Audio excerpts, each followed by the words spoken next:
अस्सलामुअलैकुम। मैंने कभी सोचा भी नहीं था कि YouTube जो है ये बदमाशों का कोई गढ़ बन जाएगा। और ये जितने फैमिली व्लॉगर्स हैं, ये लोग फैमिली व्लॉगर नहीं बल्कि ये लोग तो बहुत बड़े बड़े बदमाश हैं। हुआ कुछ यूं है कि तलहा रिव्यूज ने यूट्यूबर्स को एक्सपोज किया, फैमिली व्लॉगर्स यानी बदमाश कम्युनिटी को एक्सपोज किया। और एक्सपोज करने के बाद तलहा रिव्यू के साथ कुछ अनफॉर्चुनेट सीन ये हुआ है कि उसके वालिद को यानी उसके बाप को घर से उठा लिया गया। अब सीआईए लाहौर जो है वो मेरे ऑफिस से एक लड़के को उठा के ले जाते हैं, वहाँ के सीसीटीवी तोड़ के सारा कुछ उनको साथ, मेरे पापा और वो लड़के को आहल को साथ ले जाते हैं। और तलहा रिव्यू के बाप को अगवा करने के तकरीबन एक दिन बाद ही घर वापस भेज दिया जाता है। लेकिन तलहा रिव्यू का ये कहना है कि उनके बाप को टॉर्चर किया गया, उनके कपड़े तक उतार कर उनको टॉर्चर किया गया है। लेकिन इन लोगों ने बिना किसी लीगल नोटिस के, बिना किसी लीगल मामले के मेरे पापा को उठाया, उनको टॉर्चर करते रहे, कपड़े उतार के करंट लगाते हैं यार।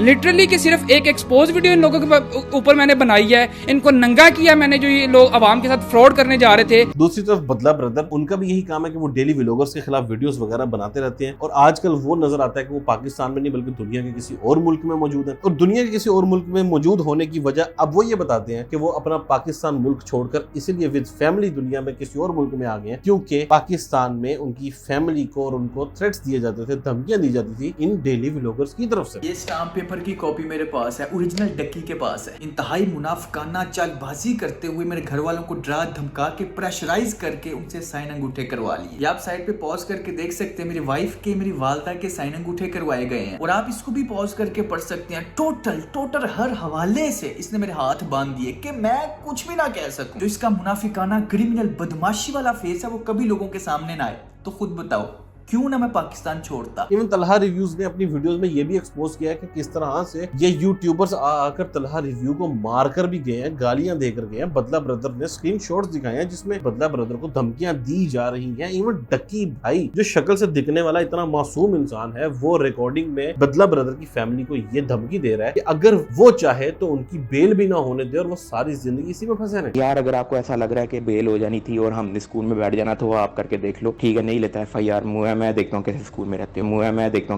रहते हो। मैं हैरान हूँ कि ये वो लोग हैं जिन्होंने सारी जिंदगी बच्चों के जरिए पैसा कमाया, बच्चों के व्यूज कमा कमा के ये लोग आज यहाँ तक पहुंचे हैं। ये बच्चों के हीरो बदमाश बनने फिर रहे हैं। और फिर मैं ये हैरान हूं कि हमारे मुल्क के बच्चों का आने वाली जनरेशन का बनेगा क्या। यानी इतनी कंफ्यूज जनरेशन आने वाली, पैदा होने वाली, जिसकी कोई हद ही नहीं है। उसकी वजह यह है कि हमारे बच्चों को ये पता ही नहीं है कि हम लोगों ने करना क्या। हम लोगों को ये बताया जाता है कि ये मुल्क इस्लाम के नाम पर आजाद हुआ, जबकि इस मुल्क में इस्लाम के नाम पर कोई बात करो तो आप फारग। ये मुल्क इसलिए आजाद करवाया गया था कि यहाँ पर वो तमाम काम नहीं होंगे जो दूसरे ममालिक में होते थे, यानी हिंदुओं के ममालिक में होते थे। अब हमारे मुल्क में वही सब कुछ होगा और हम उसके खिलाफ अगर बोलेंगे तो हम उठाए जाएंगे। यानी अब इस मुल्क में ये भी सब कुछ चलेगा कि वैसे तो ये आम आवाम ये कहती है कि हमारे पॉलिटिशियंस को और बड़े बड़े लोगों को चाहिए वो बगैर प्रोटोकॉल के एक आम, एक नॉर्मल इंसान की तरह जमीन पर घूमे फिरे। और दूसरी तरफ ये लोग जो किसी इख्तियार के काबिल भी नहीं है, छोटे मोटे यूट्यूबर्स हैं, ये भी इतना इख्तियार रखते हैं कि ये किसी के घर में रेड डलवा कर उसके बाप को उठवाकर धमकियां दे सकते हैं, किसी शख्स की फैमिली को टॉर्चर कर सकते हैं, किडनैप कर सकते हैं किसी को। यानी किस लेवल पे हमारे लोग जा चुके हैं। और ये सारा कुछ हो रहा है सोशल मीडिया पर सरेआम। जस्ट इमेजिन के हमारे आने वाली जनरेशन पर क्या इंपैक्ट पड़ने वाला है। और वो जनरेशन देख क्या रही है, वो ये सब कुछ देख रही है कि एक शख्स होता है, वो मोबाइल पकड़ता है, अपनी तरफ मोबाइल को कैमरा करता है और वो व्लॉग बनाता है, अपनी फैमिली दिखाता है, उसके बाद उसको करोड़ों रुपए आते हैं। वो ऑलरेडी करोड़पति हैं। रजब भट्ट भाई ये कह चुके हैं उन्हें हमारे पैसों की जरूरत नहीं है, वो तो ऑलरेडी करोड़पति है। तो आपकी उस छोटी सी अमाउंट से करोड़पति नहीं बन जाना, क्योंकि हम पहले ही करोड़पति हैं। तो ये जो करोड़पति हैं ये किस तरह करोड़पति बने? क्योंकि ये मोबाइल को अपनी तरफ रखते हैं। बच्चे इन लोगों को देखते हैं कि मोबाइल अपनी तरफ रखो, वीडियो बनाओ, करोड़पति बनो, करोड़पति बनने के बाद अच्छी गाड़ी लो, पैसा कमाओ, और जब आपके खिलाफ कोई बोले तो बदमाशी करके उसको घर से उठवा लो। और इस सब की मौजूदगी में हम ये एक्सपेक्ट कर सकते हैं कि हमारे आने वाले मुल्क के हालात बेहतर होते चले जाए। मेरा ख्याल है कि हम वो वर्स्ट जनरेशन तैयार कर रहे हैं जो आज से पहले इस मुल्क ने कभी नहीं देखी। कभी इन पॉलिटिशियंस के हाथों इस जनरेशन को उठाया जाता है, कभी